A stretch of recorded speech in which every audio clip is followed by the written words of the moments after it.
Analytical petty cash book same है, logic same है, entry same है, फॉर्मेट थोड़ा सा डिफरेंट है। अगर एग्जाम में पेटी कैश बुक बनाने को आई तो एनालिटिकल आएगी, अगर आई तो सिंपल है, ध्यान से देखेंगे। एंट्रीज वही है, क्या? Cash given to the petty cashier, petty cash to cash और bank, money spent by the petty cashier, expenses जो भी है debited to petty cash. Imprest system होगा तो वो पर्टिकुलर अमाउंट मेंटेन करना है, इम्प्रेस सिस्टम नहीं होगा तो बस एंड में जो बैलेंस बच गया बच गया। ध्यान से देखें, एनालिटिकल पेटी कैश बुक का मेन पर्पस क्या होता है? टू साइड्स हैं, बिल्कुल ठीक। सबसे पहला अमाउंट रिसीव्ड, अब इसमें पेमेंट्स सबके एक हो गया टोटल पेमेंट्स, फिर हर एक खर्चे का सेपरेट कॉलम बन जाता है, हर एक खर्चे का सेपरेट कॉलम बन जाता है। Amount received, date, voucher number, particulars, particulars का एक ही कॉलम है, खर्चे का हर एक खर्चे का एक सेपरेट कॉलम। पहले तो टोटल पेमेंट्स आया, ये जो है ना बाकी जो नाम से खर्चे आ रहे हैं ये और कुछ नहीं, आपके एक्सपेंसेस का ब्रेकअप है कि आपने खर्चा कहां कहां किया, ताकि आपको eight the end of the period पता चल जाए अच्छा कन्वेंस पे कितना खर्चा था, कार्टेज पे कितना खर्चा था, स्टेशनरी पे कितना खर्चा था, पोस्टेज पे और miscellaneous. An analytical petty cash book has two sides. Left hand side is used for recording the receipts of cash and right hand side is used for recording the payments. तो ये left hand side और ये right hand side. In this cash book, petty cash book, a separate column is provided for recording a particular item of expenditure. Postage के लिए अलग, stationery के लिए अलग, advertisement के लिए अलग. A column is usually provided for sundries to record infrequent payments. कोई आपका खर्चा जैसे कन्वेंस का हमारा हर दूसरे दिन कन्वेंस का खर्चा होता है तो उसको एक सेपरेट कॉलम दे दिया। कोई आपका इनफ्रीक्वेंट एक्सपेंडिचर है कि अभी हो गया ये बार बार नहीं होता, कह रहे उसके लिए सेपरेट कॉलम बनाने की जरूरत नहीं है, आप एक सन्ड्रीज बना देंगे। लेकिन जब आप क्वेश्चन सॉल्व कर रहे हो तो अब आपको थोड़ी ना पता है उसके बिजनेस में क्या फ्रीक्वेंट है क्या इनफ्रीक्वेंट है, छोटे से तो क्वेश्चन होते हैं। तो जो जो एक्सपेंसेस आ रहे हैं आप सबके लिए एक सेपरेट कॉलम बना देंगे। Okay, when petty expenses when petty expenses is recorded on the right hand side total payments column, same amount will be recorded when petty expense is recorded on the right hand side. Left hand side पे आगे receipts, अब जब भी खर्चा हुआ आपने stationery का खर्चा किया तो टोटल पेमेंट्स में तो हर एक आएगा ही आएगा। अगर स्टेशनरी का खर्चा किया तो यहाँ पे आ जाएगा पर्टिकुलर्स में बाय स्टेशनरी कितना खर्चा किया 100 रुपए, तो उसके बाद बस स्टेशनरी में 100 रुपए दिखा दो। फिर आपने किया पोस्टेज तो यहाँ पे आ जाएगा बाय पोस्टेज 50 रुपए, फिर उसको आप पोस्टेज में दिखा दो, तो पेमेंट्स में तो आएगा ही आएगा। तो पेमेंट के कॉलम तक तो एक सिंपल पेटी कैश बुक है, उसके आगे बस उसका ब्रेकअप आ गया है कि किस अमाउंट पे कितना खर्चा हुआ है। In analytical petty cash book petty expenses are classified into appropriate heads. अब ध्यान से देखना, format, receipts, date, voucher number, particulars और टोटल पेमेंट्स। तो 1 2 3 4 5 तो ये हो गए, ये तो फिक्स्ड है। Receipts, date, voucher number, particulars, total payments में कोई लेजर फोलियो का अलग कॉलम नहीं, कोई कैश बुक फोलियो का कॉलम नहीं, कह रहे और बहुत सारे कॉलम है, जगह ही नहीं होगी तुम्हारे पास। तो receipts, date, voucher number, particulars, total amount वो फिक्स्ड है, कभी उसी वाउचर नंबर को ही वो फोलियो बोल देते हैं, कुछ भी बोल देते हैं। टोटल पेमेंट्स के बाद मैं कह रहा हूं जितने क्वेश्चन में हेड्स आएंगे उतने आप सेपरेट कॉलम्स बना देंगे। अब ध्यान से देखना, रिसीव्ड फॉर पेटी कैश 10,000 तो क्या आ जाएगा यहाँ पे, petty cash to cash receipts column में, यस और नो, यस और no, yes Yes, sir. Okay. Paid for metro fare, paid for metro fare, metro conveyance में चला जाएगा। Yes sir.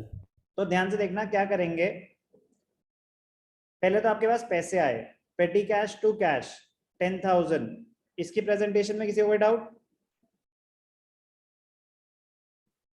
No sir.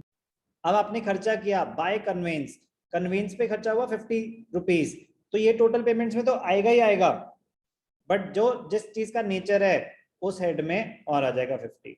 फिर आपने कार्टेज पे किया, कार्टेज और कन्वेंस, कार्टेज तो सामान ट्रांसपोर्टेशन कॉस्ट है एक तरह से, तो कार्टेज का एक सेपरेट कॉलम हो गया। अब आपने 250 रुपीज स्पेंड करे, तो यहाँ पे क्या आ जाएगा, बाय कार्टेज, पेमेंट्स में तो आएगा ही आएगा, बट कार्टेज के कॉलम में भी आ जाएगा। फिर पोस्टेज, पोस्टेज पे कितना खर्चा हुआ 500, तो बाय पोस्टेज, पेमेंट्स में तो 500 आएगा ही आएगा, पोस्टेज एक सेपरेट कॉलम बन जाएगा, वहां पे आ जाएगा। समझ आ रहा है क्या हो रहा है? Yes sir. आयुष्मान, राघव, समझ आ रहा है क्या हो रहा है? Yes, sir. Wages separate account बन जाएगा, स्टेशनरी सेपरेट अकाउंट बन जाएगा, ठीक है। अब ऑटो चार्जेस, आप ऑटो चार्जेस कन्वेंस में आ जाएंगे, ठीक है ना, ऑटो पे हो या मेट्रो पे हो 200 कन्वेंस, यहाँ पे कन्वेंस में दिखा रहे हैं 200। कोई doubt? No, sir. No sir. अब उन्होंने बाय वेजेस करा 600, अब उन्होंने देखा आपको कुछ नहीं करना, ये सब वेजेस है और कहीं वेजेस नहीं थी, तो उन्होंने 600 को क्या करा, सन्ड्रीज में डाल दिया। आपको सपने नहीं आएंगे ऐसे कि कौन सा सन्ड्री में डालना है, सब कोई एक बार हो रहा है, कोई 2 बार हो रहा है, कोई फ्रीक्वेंसी चेक करना पॉसिबल नहीं है। मैं कह रहा हूं कि अगर आप बस नाम से भी अकाउंट क्रिएट कर दोगे तो पूरे नंबर है, कोई ऐसा कुछ है ही नहीं। समझ आई बात? सर ये सैलरीज वाला समझ नहीं आपने आया। वेजेस पे करी 600, तो Yes. कह रहे हैं कि जो फ्रीक्वेंट खर्चा नहीं है ना वो सन्ड्रीज में डाल देना। आपको सपने नहीं आएंगे कि कौन सा फ्री, एक ही बार ट्रांजैक्शन है, कोई फर्क नहीं पड़ता, आप वेजेस का सेपरेट कॉलम बना दोगे, जैसे कन्वेंस का अलग है, पोस्टेज का अलग है, स्टेशनरी का अलग है, रिपेयर्स का अलग है, आप वेजेस का भी एक सेपरेट कॉलम बना देंगे, ये बोल रहा हूं मैं आपको। Okay, Okay, sir. सारे खर्चे दिखा दिए, 10,000 आपके पास आए थे, आपने सारे खर्चे दिखा दिए, तो आपके टोटल एक्सपेंसेस कितने हुए 500, टोटल एक्सपेंसेस कितने हुए 5,500, 10,000 आए थे, 5,500 आपने स्पेंड कर दिए, कितना पैसा बच गया 4,500। तो पेमेंट्स का कॉलम तो जैसे बन रहा था वैसे ही बनेगा, इन सब का टोटल। तो पर्पस क्या था, आपको eight the end of the period पता है, अच्छा हमने कन्वेंस पे 650 खर्च करे, कार्टेज पे 950 खर्च करे, अब स्टेशनरी की भी तो एक ही ट्रांजैक्शन थी, वेजेस की भी एक ही थी, तो आप पॉइंट ये समझो कि आपको नहीं पता चलेगा कि फ्रीक्वेंट कौन सी है और इनफ्रीक्वेंट कौन सी है। तो बेस्ट होता है कि जो जो एक्सपेंस है, अब तो फिर सर मेट्रो का अलग बना देते हैं, ऑटो फेयर नहीं, इतना दिमाग लगाना है कि वो किराया है, कन्वेंस है तो कन्वेंस का एक ही, ट्रैवलिंग होता तो कन्वेंस एंड ट्रैवलिंग के नाम से एक ही कॉलम बना लेना चाहिए, वेजेस अलग है, सेपरेट कॉलम बनाना चाहिए। सेपरेट कॉलम्स का पर्पस समझ आया? Yes sir. ताकि at the end of the period एक ग्लांस में आपको पता चल जाए किस चीज पे हमने कितना खर्चा किया। बाकी प्रोसेस सेम है कि जब नेक्स्ट पीरियड शुरू होगा तो 4500 मेरे पास पहले से पड़े हुए थे, तो और हमने क्या डिसाइड किया था 10,000 analytical petty cash book on impressed system, question ने स्पेसिफाई किया था इम्प्रेस्ड सिस्टम, तो इसका मतलब जिस अमाउंट से स्टार्ट किया था वो हमारा इम्प्रेस्ड बैलेंस है, तो 10,000 था हमारा बैलेंस इम्प्रेस्ड, 4500 पहले से पड़े हुए थे, तो पेटी कैशियर को हम और कितने दे देंगे 5,500। ये वो नहीं बताएगा, ये हमें कैलकुलेट करना पड़ेगा। समझ आई बात? Yes yes sir. Sir. Yes sir.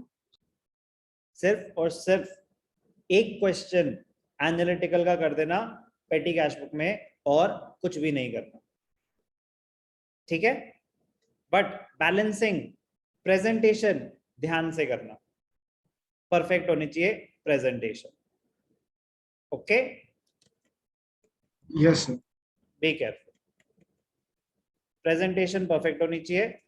सिर्फ और सिर्फ एक क्वेश्चन पेटी कैश बुक का एनालिटिकल सिस्टम पे, सिंपल तो बहुत ही इजी है, बट एक क्वेश्चन एनालिटिकल का कर देना कि आपको बस प्लेस करना आ जाए, एक क्वेश्चन बस, मीनिंग थ्योरी पार्ट वो सब आपको ढंग से करना है, उस पे क्वेश्चन आने के कहीं ज्यादा चांसेस हैं, बट मैं कह रहा हूँ एनालिटिकल पेटी कैश बुक भी आ गया तो वो 4-5 नंबर का आएगा, वो फ्री के मार्क्स हैं।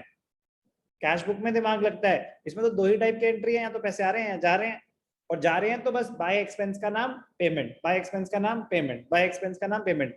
पैसा आएगा सिर्फ एक ही बारी, फिर उसके eight the end of the period आपको बैलेंसिंग करनी है, नेक्स्ट पीरियड में वो बैलेंस कैरी फॉरवर्ड करना है, फिर देखना है कि और कितने पैसे उसको देने। पेटी कैश बुक फ्री के मार्क्स हैं, अगर आप डेडिकेटेड टाइम इसको दे दोगे ना, अभी आज ही 45 मिनट्स, पेटी कैश बुक खत्म, उसके बाद आपको कुछ भी नहीं करना पड़ेगा पेटी कैश बुक में। Okay okay sir.